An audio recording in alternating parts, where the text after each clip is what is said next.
नमस्कार, मैं हूं आपके साथ पूर्वी राय और आप देख रहे हैं खबर का सच न्यूज। राजधानी दिल्ली के मंगोलपुरी इलाके में स्थित संजय गांधी मेमोरियल हॉस्पिटल में बन रहे ट्रॉमा सेंटर के 7 मंजिला में लगी आग।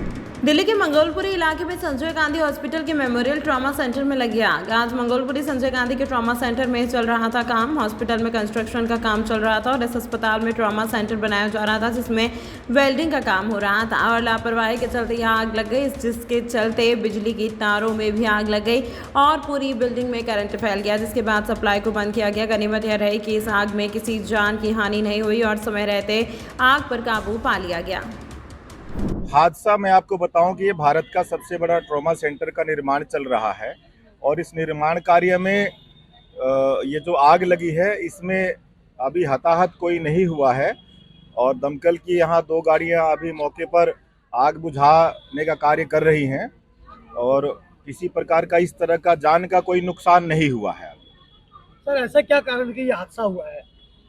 लापरवाही है, कंस्ट्रक्शन कंपनी की लापरवाही है। उसमें जो भी साइट इंजीनियर हैं, जो उनके सुपरवाइजर हैं, जो कंपनी काम करवा रही है, उसकी सरासर लापरवाही है कि वहां पर अभी इंसुलेशन आया हुआ था और वहीं इंसुलेशन के पास ही बिल्डिंग का काम चल रहा है।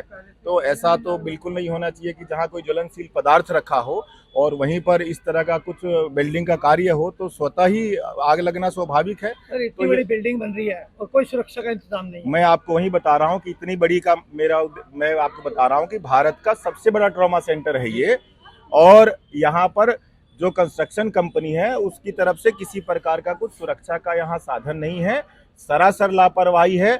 और जिन लोगों की जान बच पाई है इसमें, जो मजदूर अपने आप को बचा पाए हैं, मैं तो कहता हूँ कि ईश्वर की उनके ऊपर विशेष कृपा रही, नहीं बहुत बड़ा हादसा हो सकता था यहाँ पर। बिल्डिंग में कुछ करंट बताया जा रहा है, करंट भी हाँ, वो आग लगने के बाद भी 1 घंटा लगभग हो गया। फायर फाइटर्स जो है वो आग पे काबू पा रहे थे, लेकिन बिजली चालू थी उस दौरान और करंट की सूचना जैसे ही मिली तो बाद में जाकर के उस बिजली की सप्लाई को रोका गया। जबकि आपको मालूम है कि जैसे ही आग की कोई घटना होती है तो सबसे पहले आग बुझाने का प्रयास और उसके साथ साथ इलेक्ट्रिसिटी की सप्लाई तुरंत बंद करनी होती है, लेकिन लापरवाही है। प्रशासनिक लापरवाही तो शुरू से यहाँ देखने को आप मिलती है। अभी तक जैसा हम देख रहे हैं, अभी तक कोई विधायक या निगम पार्षद या कोई आम आदमी नहीं, जनप्रतिनिधि तो यहाँ पर मैं आपको बताऊँ, ये रीसेटलमेंट कॉलोनीज है, कॉलोनी और इसके बीच ये हॉस्पिटल बना हुआ ट्रॉमा सेंटर का निर्माण चल रहा है।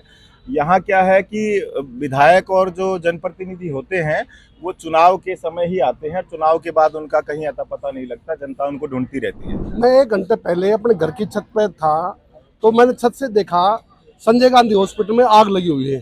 तो आग लगने के बाद में मैंने 112 नंबर पे कॉल की और जो भी पब्लिक थी उसको हटवाया यहाँ से। ऐसा क्या कारण है कि क्या इतनी लापरवाही चली जा रही है यहाँ पे? ये मैं तो एक बात और कहना चाहूँगा, ये हॉस्पिटल नहीं, ये हादसों का हॉस्पिटल है। पहले भी ऐसा हुआ था, एक मीडिया के माध्यम से हमने पहले भी कहा था, अब भी कह रहे हो।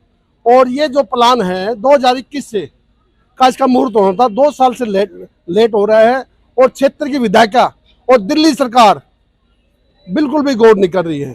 विधायिका तो पहले भी नहीं आई थी, पहले भी ऐसा हादसा हुआ था, अभी भी हादसा हुआ है। विधायिका तो एक काम करने आएगी, सब रिबन काटने मुहूर्त करने पर आती है। इसका 4 बार उद्घाटन हो चुका है, ऐसा क्या कारण है कि 4 बार उद्घाटन करना पड़ा? ये जनता को बेवकूफ बनाने का एक ड्रामा है और ये खाली उद्घाटन ही करते हैं, काम ये करते नहीं है।